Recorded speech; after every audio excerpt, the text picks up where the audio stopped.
Welcome, dear listeners, to Moonlight Audiobook, where mysteries unfold beneath the hush of midnight and every tick of the clock hides a secret. Tonight, we step into the fog-draped alleys of Calais, into a world of silence, memory, and a timepiece that should never have been built. Hercule Poirot, the Clockmaker of Calais, a tale not of murder alone, but of what time chooses to remember and what it tries to forget. Settle in, dim the lights, and let your imagination wind back the hour. And while you're here, tell us, where in the world are you listening from tonight? Leave a comment below. We love seeing our storytelling circle grow across the map. It began with a letter.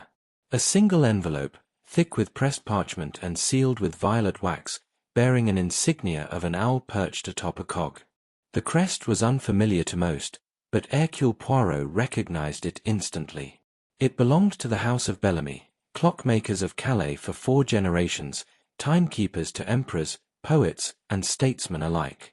The letter arrived precisely at 7 a.m., as the first light broke through the shutters of Poirot's residence on the Rue des Capucines.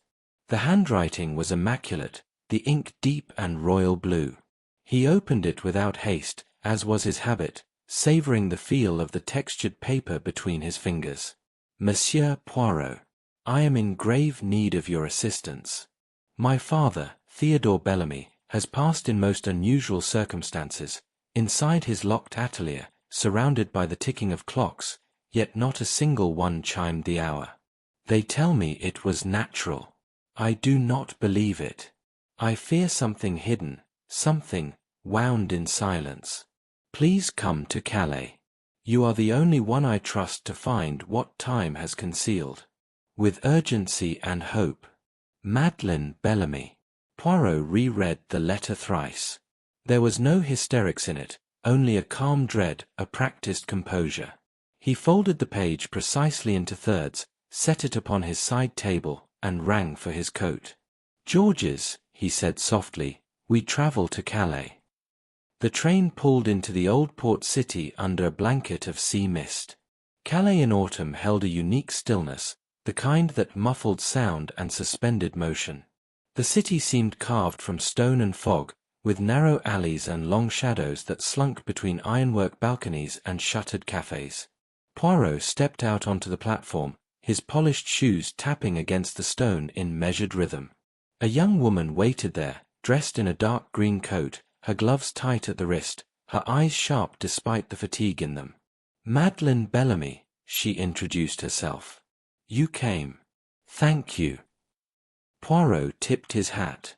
You have the face of one who has waited long, mademoiselle. I hope I am not too late. The Bellamy estate sat on the edge of the old quarter, overlooking the grey sea like a sentinel of time. Its facade was built of aged brick and accented with ornamental iron scrollwork.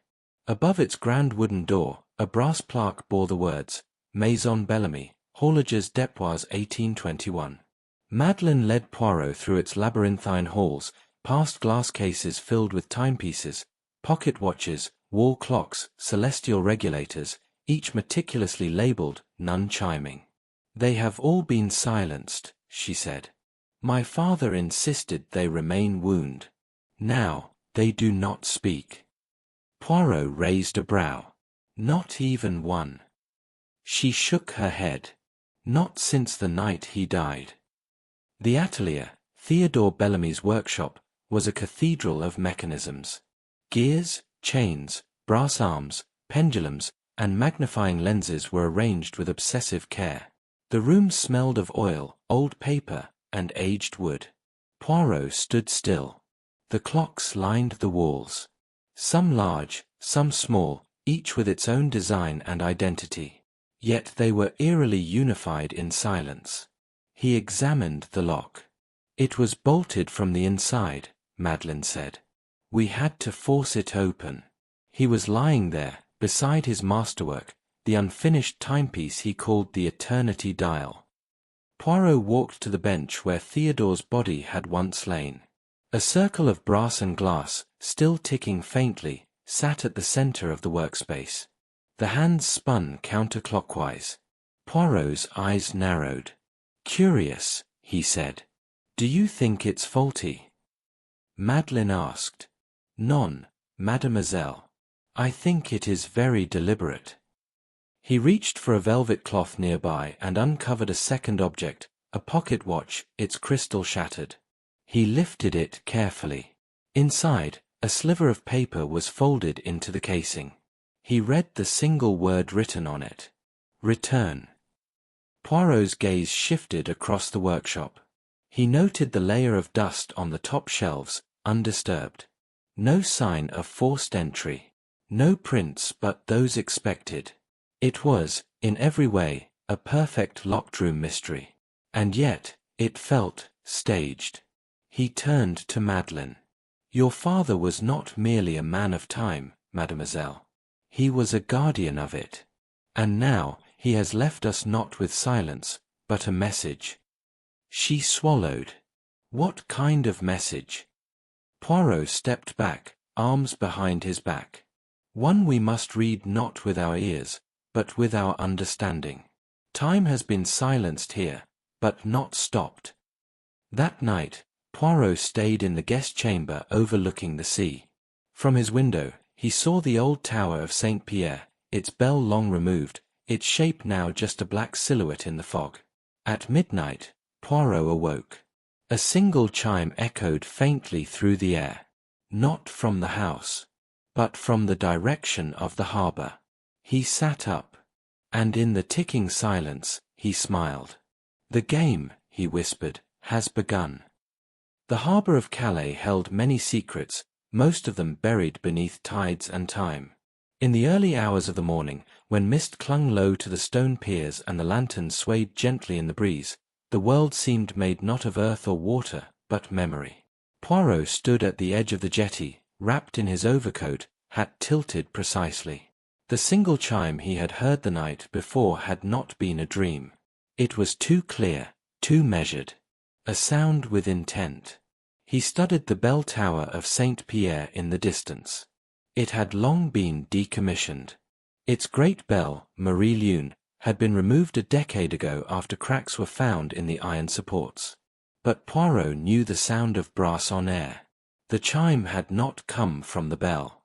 It had come from beneath. Madeleine joined him, her breath fogging in the morning chill. "There used to be an old timekeeper's station here," she said. "Beneath the wharf. Before the war. They used it to regulate the tide clocks that once guided merchant ships." Poirot nodded. "And is it accessible?" "Only at low tide. The steps are hidden unless the sea retreats enough." By late afternoon, the water receded just enough to reveal a rusted iron stairwell built into the far wall of the quay. Poirot and Madeleine descended carefully, the air thick with salt and seaweed, lantern in hand. They entered a cavernous chamber beneath the dock, stone-arched and reinforced with ancient timbers. Old clock faces hung crooked on the walls, coated in barnacle and rust. A narrow desk, rotted through, sat beneath a porthole that filtered dim green light. Then Poirot saw it. A small ship's bell, no larger than a child's head, mounted to a metal frame beside the porthole. It was affixed with copper wire, and its clapper moved. Not by the sea. By a thin thread of silk. Madeleine's eyes widened. "That's impossible." Poirot touched the thread gently. It ran through a notch in the stone wall, disappearing into darkness. Someone, somewhere, had rung the bell. And done so remotely. He followed the thread through the wall and found a narrow tunnel. The passage was carved into the foundation of the quay, a maintenance corridor, long sealed, lined with rusted pipes and corroded conduit. The thread continued until it vanished behind a collapsed section of rubble. Poirot examined the detritus. He picked up a shard of broken brass. It was the edge of a clock face. Burnished into its surface was the same insignia from the letter, the owl atop a cog. That evening, back at Maison Bellamy, Poirot asked to see more of Theodore's personal belongings. Madeleine led him to her father's private study, a much smaller chamber filled not with clocks, but books. Volumes on ancient horology, esoteric timekeeping, lunar calendars, and maritime navigation lined the shelves. Poirot selected a worn leather-bound journal. Theodore's handwriting filled every page. The eternal clock is more than mechanics. It is resonance. Every chime a ripple. Every silence a warning. I have seen the patterns. The sea responds. Poirot's brow furrowed. Theodore had not been merely a craftsman. He had been obsessed with creating timepieces that responded to, and perhaps controlled, the rhythms of nature. The chamber beneath the harbor is aligned with the tide pulse.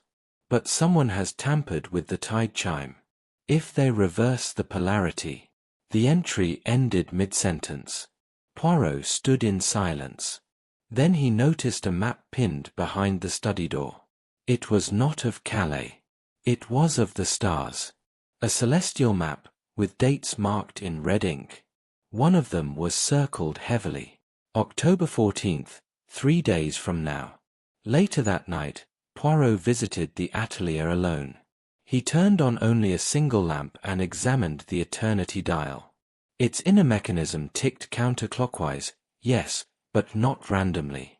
It was counting down. He placed a metronome beside it and calibrated the timing.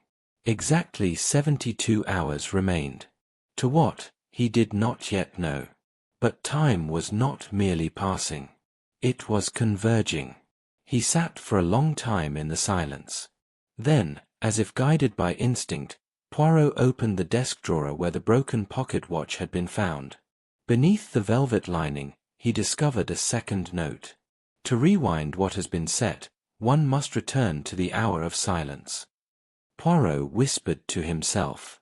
La première heure, le premier crime. The first silence was not the death of Theodore. It was something older. Something that had been unchimed. And so the clockmaker's mystery deepened, not merely one of death or inheritance, but of the very shape of time. And Hercule Poirot, guardian of little grey cells, prepared himself to listen more closely. For in Calais, time did not tick. It whispered.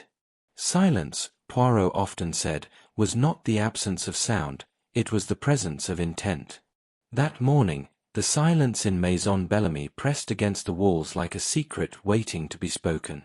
Poirot sat in the drawing-room, a cup of rich black coffee untouched before him. On the table lay the journal of Theodore Bellamy and the second note, recovered from the secret drawer. To rewind what has been set, one must return to the hour of silence. "Madeleine," he said without looking up, "tell me of your childhood. Of your father, not as the horologist, but as the man." She hesitated, seated across from him in the wing-backed chair. The fire cast flickering shadows between them. "He was a quiet man," she said at last, "but never distant. Every birthday, he gave me a different timepiece, each one set to a different hour. He'd tell me, 'Time, my darling, is not a line. It's a circle, with many centers.'" Poirot nodded. "And did he ever mention an hour that should never be spoken?" Madeleine looked up sharply. "Yes, he called it the hour of silence. He said it was the moment the clocks refused to tick." Later, Poirot descended once more into the atelier. The eternity dial sat beneath its glass dome, still turning in reverse. Beside it, the broken pocket watch had been reassembled by Poirot's own hand, but without the minute hand. Not by mistake. By design. He opened a small box from Theodore's workbench and retrieved a series of tiny brass plates. They were etched with coordinates. Not geographic ones, but astronomical. Each plate bore the name of a constellation. He placed them in order according to the map he had seen in the study. A pattern emerged. October 14th was not just a date, it was the culmination of a celestial alignment. Poirot left Maison Bellamy at noon and walked to the cathedral archives of St. Pierre. Within its damp stone walls lay records stretching back to the medieval horologists of Calais, those who had regulated the tides, charted the moon, and kept the sacred hour. He found what he was looking for in a folio dated 1792. The ink was faded, the parchment brittle, but the phrase leapt from the page. El jour du silence, le treizième battement d'un cadran parfait. The hour of silence, the 13th chime of a perfect dial. There is no 13th chime on a traditional clock, unless it is not measured, but hidden. Poirot pressed his fingertips together.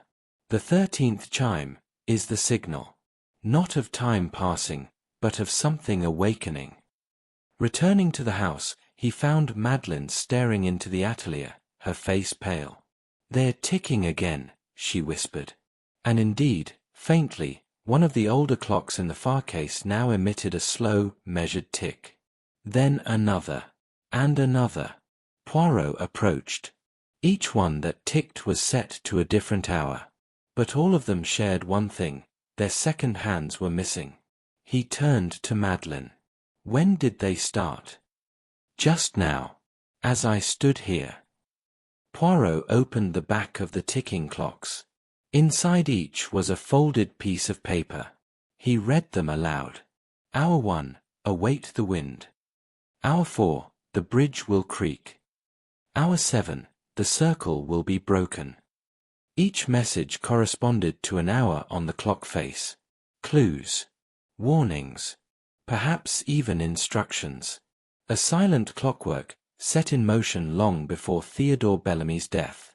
Poirot stepped back and exhaled slowly. "This, mademoiselle, is not murder by passion or profit. It is a ritual. One built in gears and secrecy." That evening, Poirot walked alone to the remnants of the old Calais bridge. Its center had collapsed decades ago, but the two stone ends still stood like forgotten bookends to a history no one could read. There, at the base of the western pillar, he found it. A circular indentation in the stone. A matching gear rested within, not yet turned. He placed his hand upon it. It was warm. He turned around, and saw a figure vanish into the fog. A glint of violet silk caught the lamplight. Poirot did not pursue. Instead, he whispered, "The circle is not yet broken, but it will be." Back in his room, Poirot recorded his thoughts. The clocks had begun ticking again, not at random, but in sequence. Someone was counting down. Or rather, up.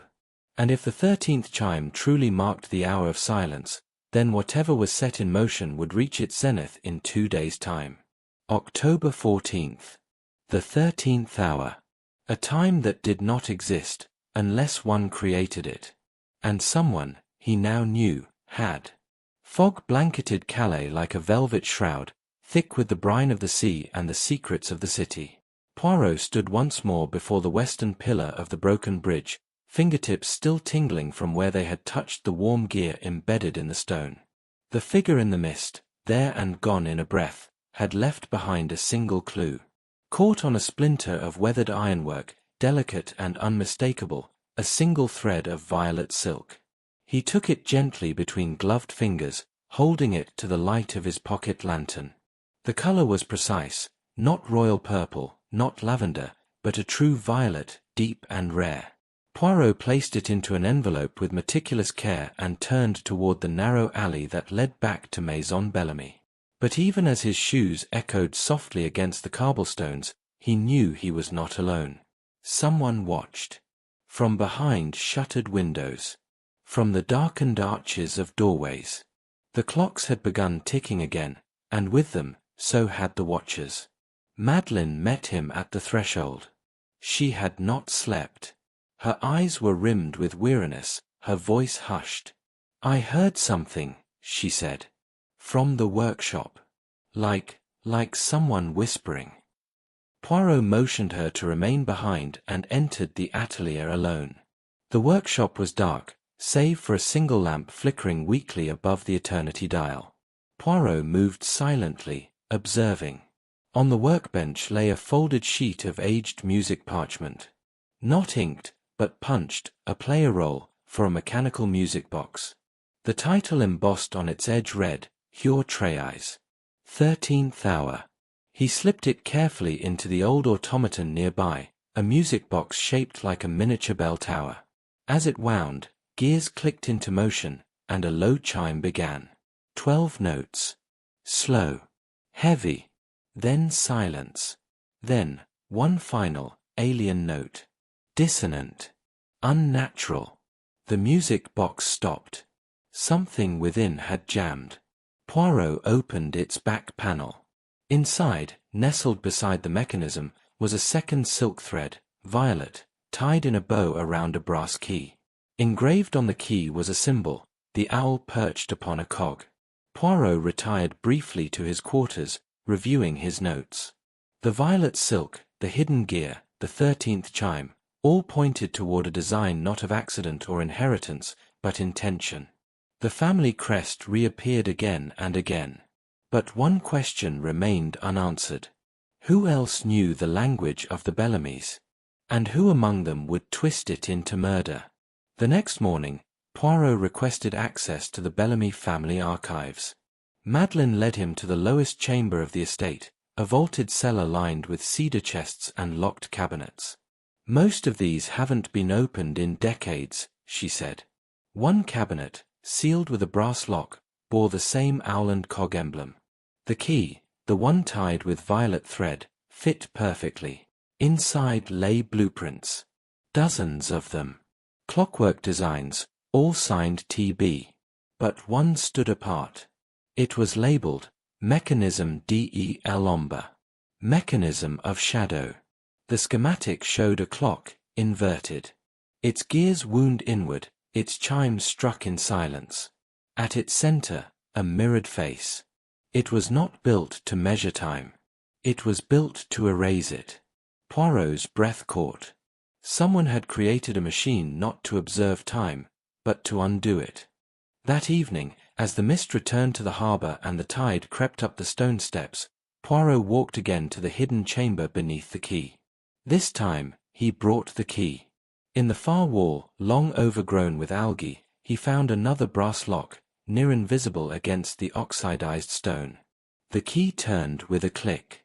A panel opened, revealing a narrow passageway. He followed it to a chamber shaped like an amphitheater, sunken and circular. At its center stood a pedestal. Upon it, a clock with no hands. Only an inscription at the base. A Hercule Poirot, tout recommence. At the 13th hour, all begins again. And beside it, fresh in the dust, footprints. Small. Female. And vanishing into shadow. Poirot returned to the surface, heart pounding. The violet thread had led him deeper than he expected. Not only was someone orchestrating a ritual tied to the 13th hour, they were using Theodore's designs to do it. And the next chime, whatever it was only hours away.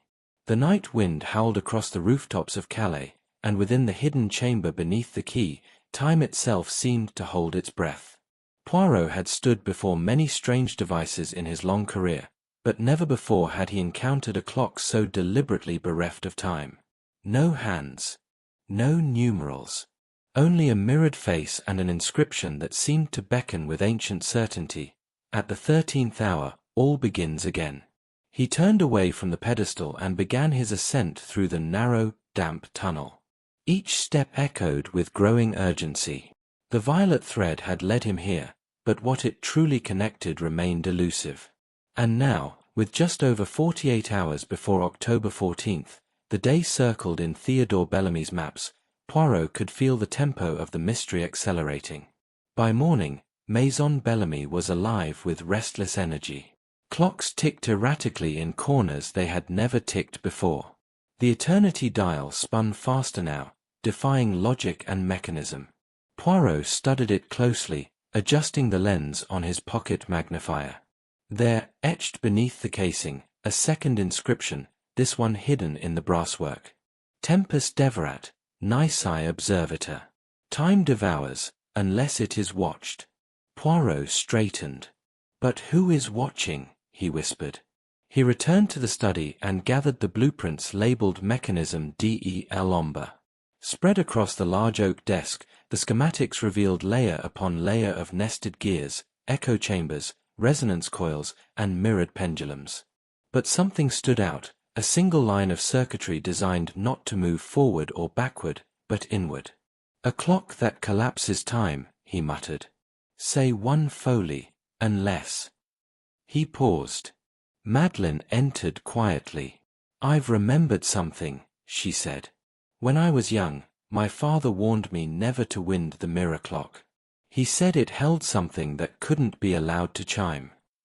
Poirot gestured for her to sit. Did he ever say what would happen if it did? She hesitated. He only said, it will undo what cannot be undone.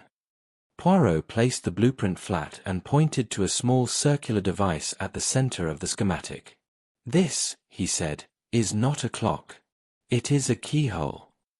Madeline's brow furrowed. A keyhole to what? Poirot folded the schematic carefully. That, mademoiselle, is what I intend to find out. But first, we must speak to someone who understands the shadow better than anyone else.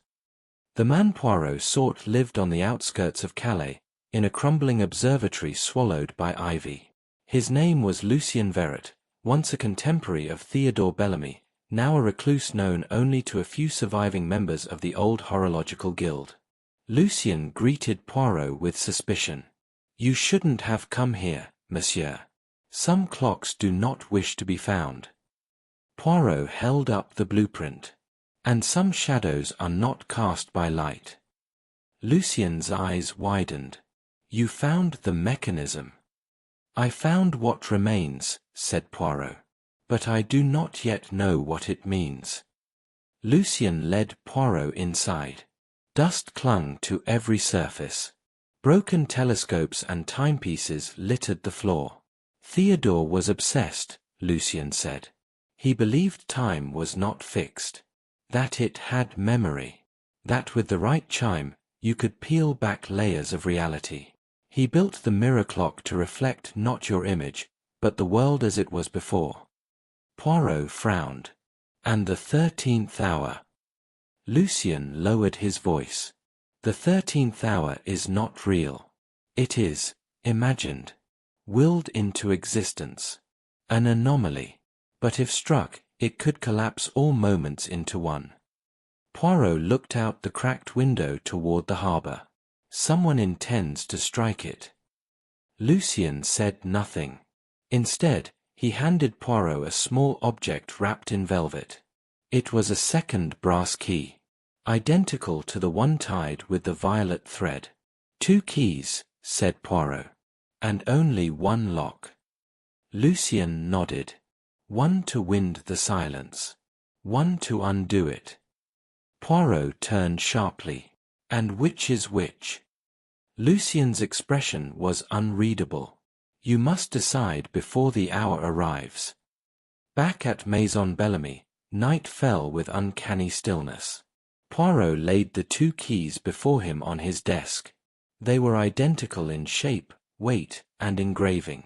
But one, he now believed, would open a door, and the other might close it forever. He turned toward the hearth. A piece of parchment had fallen from the mantel, lightly loosened by the night breeze. He picked it up. A fragment of Theodore's journal. In the mirror, time hides. But if it sees itself, it shatters. Poirot turned the key over in his palm.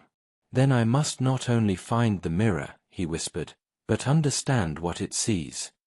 In the early hours, Poirot returned once more to the underground chamber. The mirror clock stood at the pedestal, still faceless, still silent. But as he approached, a glow pulsed beneath the glass floor. He crouched. There, below the pedestal, the mechanism had begun to turn. The 13th hour had not yet arrived. And yet, the shadow had already begun to move. The air beneath the quay was damp with salt and secrets, the ancient stone breathing with a life all its own. As Poirot descended the narrow steps into the chamber once more, his footsteps met no echo. The silence had deepened, too complete, too engineered. A silence so thick it seemed to wait. Before him stood the mirror clock. It had not changed in its outward appearance. No hands, no numerals, just that gleaming, obsidian surface ringed in tarnished brass. But now, the mirrored face no longer reflected Poirot at all. It reflected nothing. A void. As if time had already begun to forget itself. He approached with measured caution. Upon the pedestal, where before there had been a single indentation for a winding key, there were now two. Identical in size. One newly revealed, as though the mechanism had awakened to the presence of the second key he now carried. Poirot held the keys before him. Two objects. One in tension. But he knew now, the mirror clock did not measure time. It judged it. Chose what to preserve, and what to erase. Earlier that day, Poirot had combed through the remaining pages of Theodore Bellamy's private journal. In meticulous shorthand, Bellamy described the original design, an experimental fusion of horology and acoustic memory. The mirror clock, he claimed, was never meant to chime aloud. Its true purpose was harmonic, to vibrate across time, detecting resonant guilt. Poirot read the lines twice. It remembers sorrow. It counts regret. And in the moment between, it strikes the soul. In the margins, Lucien was wrong. The 13th hour is not invented, it is inherited. Poirot closed the journal and stared out toward the sea. Back underground, he inserted the first key. A gentle click. The pedestal vibrated faintly. Across the mirrored surface, a ripple, barely perceptible, shimmered outward in a circle. Poirot did not wind. Not yet. He inserted the second key. Another click. But this time, the ripple reversed. It pulled inward, toward the center of the mirror, collapsing in on itself. The two keys were not meant to compete. They were meant to synchronize. Poirot reached into his pocket and retrieved the violet thread Madeleine had found. He looped it gently around the base of each key. Then, he wound them both, one clockwise, one counterclockwise, slowly, cautiously, until they met tension. He stepped back. The chamber dimmed further, though no light had been extinguished. The mirrored face of the clock shimmered like disturbed water.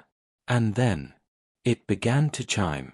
There was no bell, no gong. The sound was internal, almost imagined, yet it filled the chamber like a rising tide. A soft harmonic tone, more felt than heard, rose into the air. Images flickered across the mirror, not reflections, but memories. A child's laughter in a narrow alley of Calais. A violinist practicing beneath gaslight. A man placing a sealed envelope into the base of the mirror. Poirot's eyes widened. The man in the vision was not Theodore Bellamy. It was Etienne, the apprentice. The one history had forgotten. And he was not hiding the mirror, he was hiding from it. Poirot watched as Etienne secured the envelope beneath the pedestal, then fled the chamber, his face pale, his breath ragged. The chime continued, and the vision blurred. Next, Madeleine as a child, standing alone in her father's study. Her eyes fixated on the clock, her hand reaching out. Poirot blinked. The vision changed again. Lucien Verret. Younger. Desperate. Burning blueprints beneath a blood-red moon. And finally, Theodore himself, placing the final plate of mirrored glass into the face of the clock. His mouth moved, silently. Poirot read the words as they formed. Let what is broken remain so. Then the chime stopped. The chamber was still. Poirot approached the pedestal. Beneath the mirror clock, a small latch had opened, unseen before. He reached inside.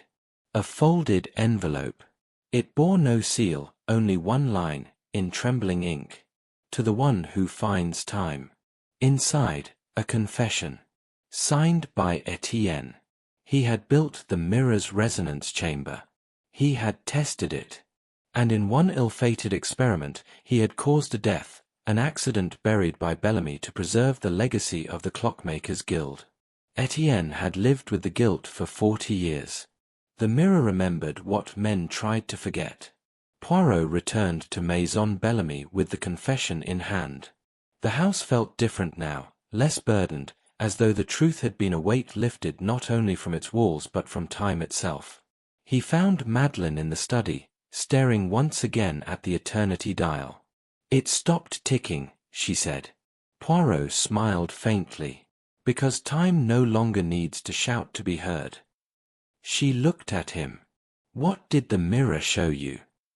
Poirot folded the envelope carefully. "It showed me what we all leave behind, when we don't forgive ourselves."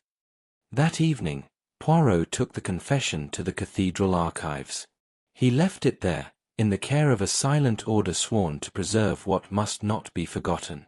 No police. No scandal. Only peace. As he stepped into the Calais dusk, the bells of the old harbour church struck the hour. Only 12. Never 13. And yet, Poirot knew. Time had moved forward. The morning after the mirror clock had chimed its secret, Calais seemed to awaken in a hush. No carillons rang from the bell towers, no shop shutters creaked open. It was as if the town itself had paused, a breath drawn and held, to listen. Poirot rose early. The air felt different, still charged with something unspoken. The confession from Etienne lay sealed in his coat pocket, now deposited in the archives beneath the cathedral. But the weight of it lingered, not in the hand, but in the heart. He stepped into the drawing-room of Maison Bellamy. Every clock in the house had stopped. Every single one. The eternity dial, once spinning with otherworldly momentum, was still. The cuckoos were silent. The grandfather clocks held their pendulums like arrested hearts. It was not a mechanical failure.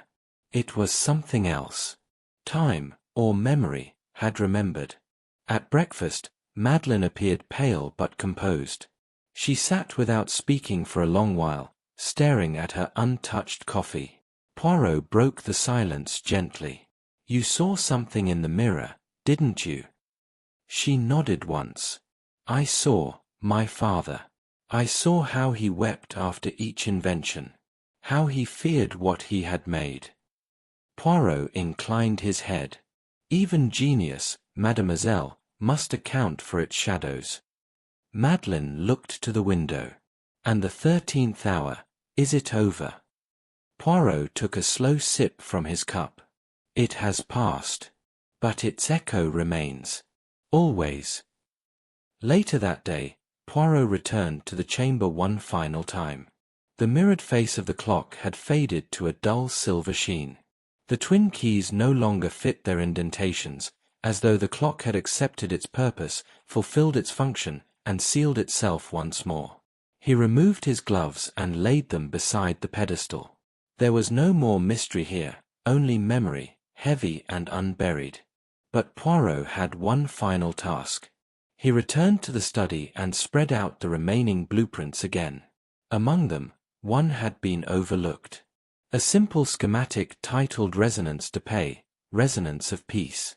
It was a child's music box, constructed of the same materials as the mirror clock, but designed not to chime or command, only to remember, gently. He showed it to Madeline. "I believe your father wanted to leave behind more than the 13th hour. He left you this. A gift. A final note not of guilt, but of grace." Together, they descended to the workshop. The old tools still hung in their places. The soft scent of oil and thyme lingered in the wood. They worked in silence for the better part of the afternoon, reassembling the device. Poirot polished the brass. Madeline tuned the gear teeth. Each motion deliberate, respectful. When they wound the box and placed it on the work table, it played. A single melody. Gentle. Circular. The sound of forgiveness. That evening, as the sun dipped behind the cathedral and the sea lapped softly against the quay, Poirot walked through the city streets alone. He passed by the old observatory where Lucien Verret once Saturday.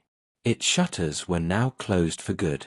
He crossed the silent bridge where the violet thread had first appeared, now repaired with new stone and honest mortar. He stopped at the market square, where the bells had rung endlessly in his mind. They did not ring now. And that, too, was peace. In his journal that night, Poirot wrote, "It is not always justice that solves the mystery. Sometimes, it is remembrance. \n for when time forgets, wounds deepen. \n but when time remembers, truly remembers, it does not reopen the wound. \nit offers the hand that closes it." Back at Maison Bellamy, Madeleine watched from the upper window as Poirot walked the path away from the harbour, the moonlight falling in slender beams across the rooftops. She did not call out. She did not wave. But in her hands, she held the music box. And it played. It was not the end. Not quite. For mysteries, Poirot knew, were not always concluded by the unmasking of a criminal or the clang of a gavel. Some mysteries unraveled more slowly, layer by layer, until what remained was not a solution, but an understanding. And so it was that 3 days after the mirror clock had fallen silent, Poirot found himself once again aboard the 10:15 train departing Calais. But he was not leaving for good. No, this was a circuit, a brief departure in order to return with better clarity. He stared from the window as the landscape passed in ribbons of gold and slate. The town behind him was healing. But there was one thread left dangling. And it led far beyond Calais. It led to Geneva. The Horological Guild Hall in Geneva stood as it had for centuries, a great marble facade carved with the likenesses of saints, scholars, and timekeepers. Inside, the air smelled of cedarwood and old metal. A place where clocks were not built, but born. Poirot was greeted by the archivist, a woman named Madame Rayner, small, composed, eyes like pocket-watch glass.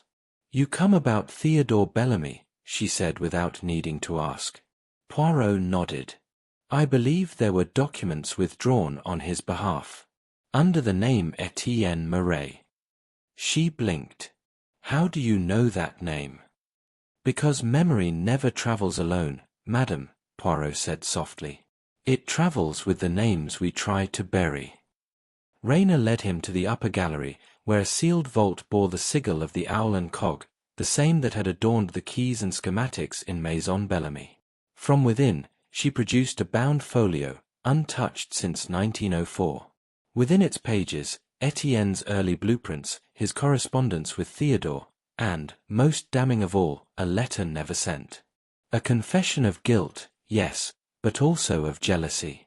"I wanted to make the clock sing," it read. "But he made it remember.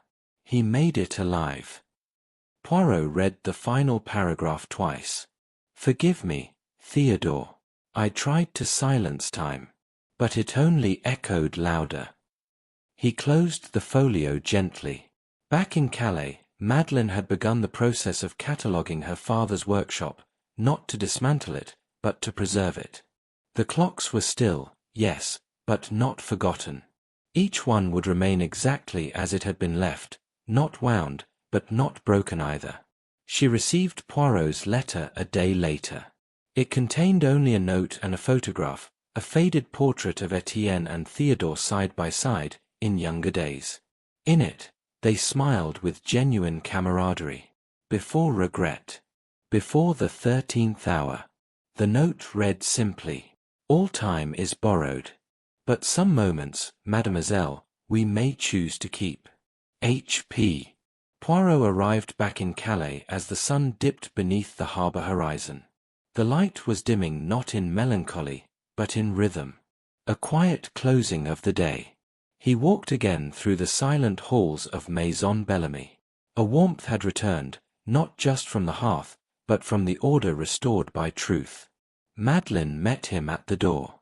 "I kept it," she said, holding the music box. "I thought I might wind it again." Poirot smiled. "Then let it play. Memory is not always sorrow." She wound the key. The melody began once more, soft and circular, but this time, a second instrument accompanied it. From deep within the house, one of the old clocks had begun to tick again. Not the eternity dial. Not a grand invention. Just a small mantelpiece clock. One that had been silent for years. That night, Poirot stood once more before the mirror clock. It did not shine. It did not chime. But it stood still, dignified, silent, and unburdened. In its reflection, he saw nothing unusual. Only himself. And that, he thought, was as it should be. The owl had long been a symbol of wisdom, but also of secrets. In the old lore of Calais, it was believed that owls nested in the bell towers not merely to hunt, but to listen. And to wait. Poirot awoke just before dawn, the distant cry of an owl still echoing in his mind, as though the creature had entered his dream and whispered a warning. The morning air was chilled, brittle with sea frost. From the study window of Maison Bellamy, he could see the shadowed outline of the bell tower in the distance, the cathedral that had housed Etienne's final confession. And beside that tower, something new. A light, flickering unnaturally. Poirot narrowed his eyes. It was not candlelight. It was flame. The fire brigade was already gathered when Poirot arrived at the cathedral square. A section of the archive annex, where the confession had been secured, was engulfed in black smoke.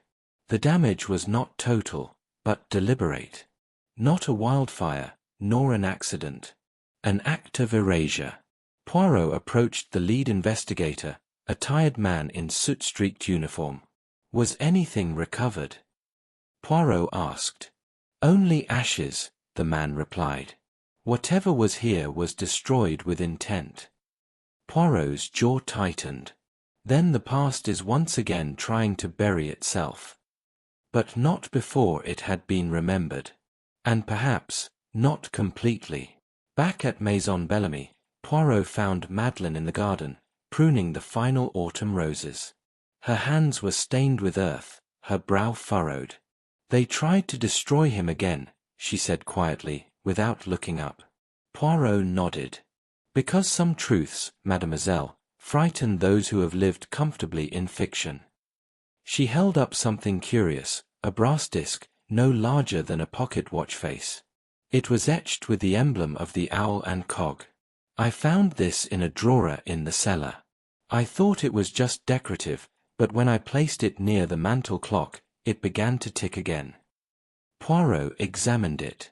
A strange resonance pulsed from the disc, too faint to hear, but unmistakable to the touch. Like a heartbeat. This is a tuning key, Poirot said. But not for time. For memory. That evening, he sat once more before the blueprints of the mirror clock. One diagram had always puzzled him, a small, tucked-away schematic labeled chamber de rappel, or the chamber of recall. A final component. Never built. But now, Poirot saw its purpose. It was not mechanical. It was symbolic. A room designed to reflect a moment, not in glass, but in resonance. And the owl? A metaphor, but also more. A sigil from the original guild of horologists, those who had once believed that time itself could be guarded, protected, or released. Poirot returned to Lucien Verret's observatory at the edge of the city. The ivy was thicker now, curling like veins across the stone walls. Lucien himself was gone, vanished in the weeks since their last encounter. But his work remained. Inside, beneath dust and broken lenses, Poirot uncovered a small wooden box. Within, notes written in code, pieces of old mechanisms, and a photograph, one that chilled him more than any clock ever could. It was the original guild. 6 men, each bearing the mark of the owl and cog. One of them was Lucien. Another was Theodore. A third, nearly overlooked, was a man Poirot did not recognize. But the signature beneath read, Marais. Etienne had not been an apprentice. He had been a founder. Poirot understood now. The mirror clock had not been a solo creation. It had been the final expression of an ancient experiment, a pact among those who believed time could not only be measured, but preserved, guarded, and even manipulated. And one by one, its guardians had vanished, their memories extinguished not by age or accident, but by design. Someone had wanted the 13th hour buried. Not because it was dangerous, but because it revealed too much. That night, Poirot held the brass disc beside the mirror clock. The mechanism, though silent, responded. The surface trembled faintly, and a single word began to appear in the mirrored face. One word, in shifting script. Still. Poirot whispered, not broken. Not destroyed. Only, still. The clocks in Maison Bellamy began to tick once more. Not loudly. Not all at once. But in rhythm. One by one, as though they too had remembered. And in the bell tower above the city, the owl returned. It did not hoot. It simply watched. For the hour would come again. And when it did, those who remembered would be ready. The wind off the harbour had changed. There was no storm, no fog, no violent shift in weather, but Poirot felt it in his bones. The air had begun to tighten, as though time itself had drawn a breath and did not know how to exhale. Within Maison Bellamy, the clocks ticked cautiously now, as if aware that each motion brought them closer to a moment they feared.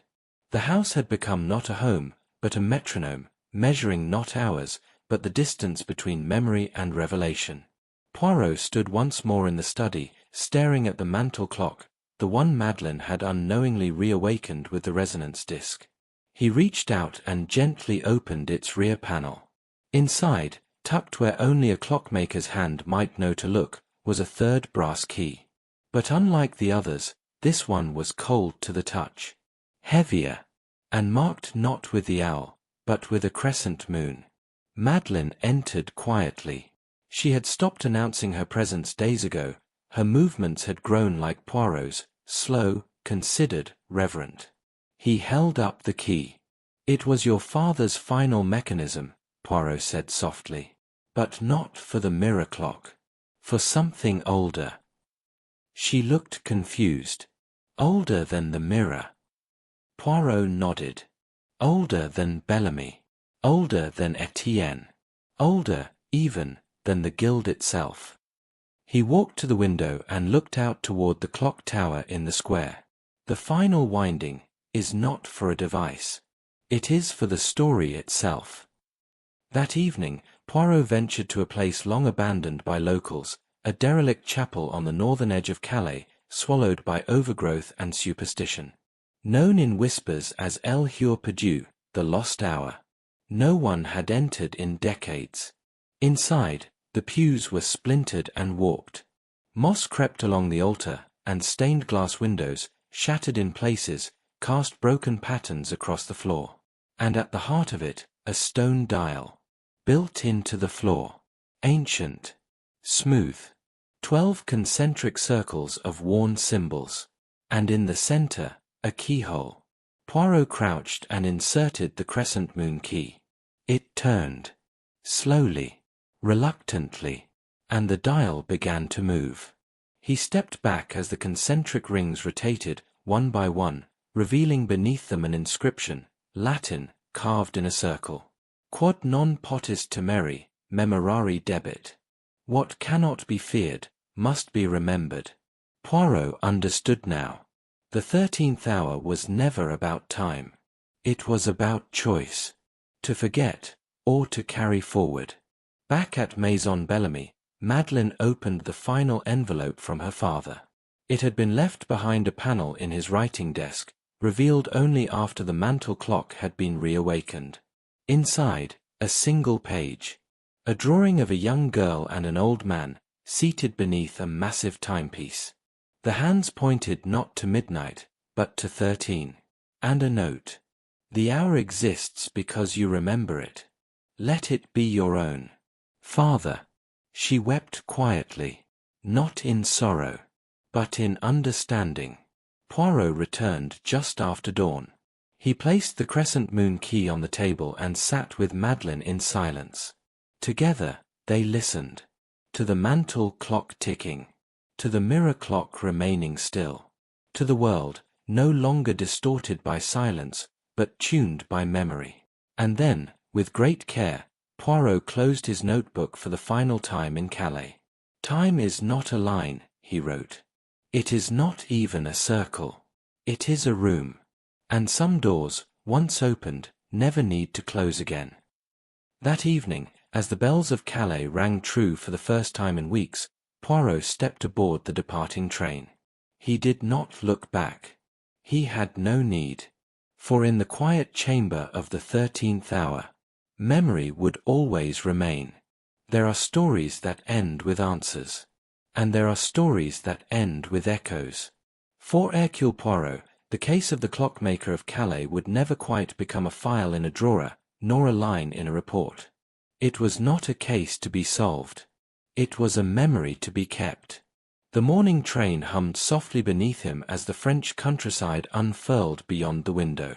A tapestry of fields and ruined towers, cathedrals and clock spires, all caught in that delicate balance between time's forward push and history's insistence on remaining. He reviewed the final notes one last time.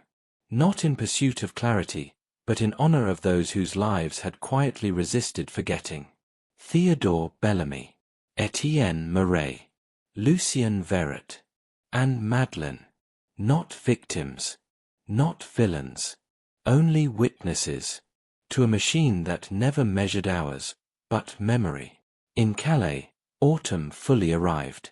Leaves blanketed the garden of Maison Bellamy, and Madeleine walked its stone paths in silence. The clocks ticked now, but not in unison. And that was how it should be.